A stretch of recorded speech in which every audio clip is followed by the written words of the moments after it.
Hello anime lovers, today we'll be covering episode 8 of One Punch Man season 3, so without any delay, let's continue the story. Till now, we saw that the heroes had started attacking the Monster Association's base and had already entered deep underground. Flashy Flash looks at his transmitter device and remembers that Child Emperor had warned them. This underground cave system is huge. You must keep track of your own location because no one will come to save you if you get lost. Just then, some monsters block his way and say, "Oh, you're that super fast hero Flashy Flash, right? We knew you would come through this path." Flashy Flash kills all three of them in a split second and moves ahead. Suddenly Hellfire Flame and Gale Wind appear before him. Flash immediately tries to strike them too, but they dodge effortlessly and say, "Was that your top speed? You're responsible for the final 44 incident, aren't you? That's why we came here to kill you." Flash and Flame start fighting using their swords, while Wind tries attacking Flash with his spiderweb threads, but Flash dodges. Wind says, "We didn't expect you to attack alone like this.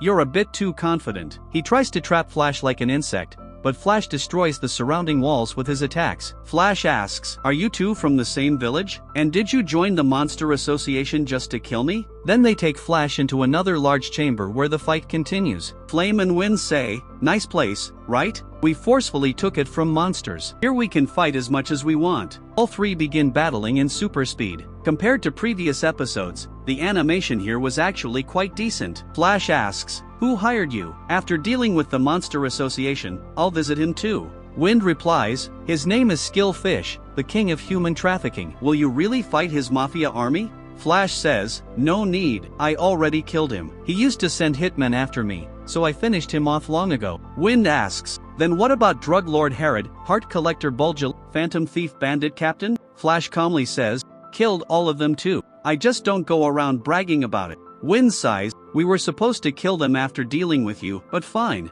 Anyway, now you have to die. Top fighters from our ninja village are even stronger than heroes." Flash replies, "Not every ninja is from your village." Flame says, "We are from the Golden 37th generation, the strongest one in history, and we're the top 2 fighters of that generation. You, on the other hand, are number 1 of the 44th generation. Let's see how long you survive against us." After fighting for a while, Flash says, "Show me your monster forms. From the first strike, I knew you two recently became monsters. You're not used to your new top speed yet. That's why you brought me into this open area. But becoming a monster doesn't automatically make you stronger than me." Both transform into their monster forms. With a dragon level threat rating, they attack Flash at insane speed. Flame unleashes a huge attack, but it doesn't affect Flash. However, Flash's counterattack shatters Flame's sword. Flash says, "Your speed has increased, but your brain is still slow." In both speed and power, Flash is overpowering them. Flash says, "Do you still think you can kill me?" Flame and Wind reply, "Enough of this ninja-style fighting. Now we'll attack like true monsters, continuous maximum speed attacks until you're dead." They knock away Flash's sword and overwhelm him, but Flash lands a powerful kick,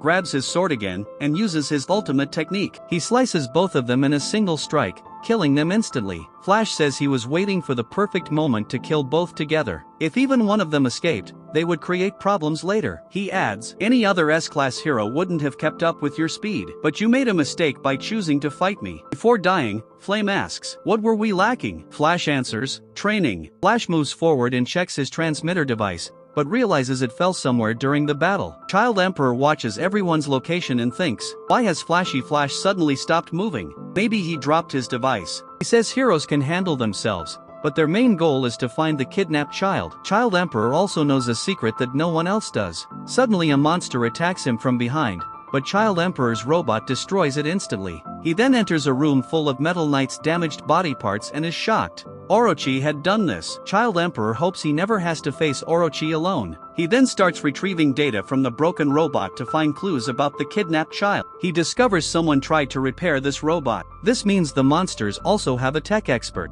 If they start using hero technology against the heroes, it will be a huge problem. Just then, he finally gets the child's location, meaning Metal Knight knew about it from the beginning but never told anyone. Child Emperor moves ahead but finds Phoenix Man waiting outside. Phoenix Man had destroyed Child Emperor's robot earlier. He says, "Did you come here to have fun? You're just a kid, you don't worry about anything." "But I don't even spare children." Child Emperor asks, "Are you one of the leaders?" Phoenix replies, "Think of me as a manager under them. My respect is equal to the leaders, though. But you're too young to understand these things." He continues, news. I'm Phoenix Man. I was wearing this bird costume, couldn't take it off, and eventually became a monster without realizing it. Soon I'll be as strong as Monster King Orochi. He goes to attack Child Emperor with his beak, but a shield stops him. Child Emperor says, "You were talking too much." In that time, I set up this shield. It's as thin as a sheet of foil, you can even carry it in your bag. I was thinking of capturing you alive, but you ruined my mood. Weapons pop out of his bag, and he beats Phoenix Man badly. Meanwhile, outside Wagamama's prison cell, monsters are guarding. Inside, a frog enters and sticks to the child's mouth, then poisonous gas fills the room, knocking all monsters unconscious. Child Emperor arrives, cuts open the cell, and reaches Wagamama. He had sent the frog mask too. Suddenly, Jellyfish attacks. Child Emperor blocks with his shield and slashes him with a laser sword, but it does nothing. Jellyfish is immune to poison and physical damage. He says, "You can't defeat me." Who knew defeating an S-class hero would be so easy? But then he sees Child Emperor pumping gasoline into his body. Child Emperor ignites it and escapes with Wagamama. Wagamama complains, "You took so long."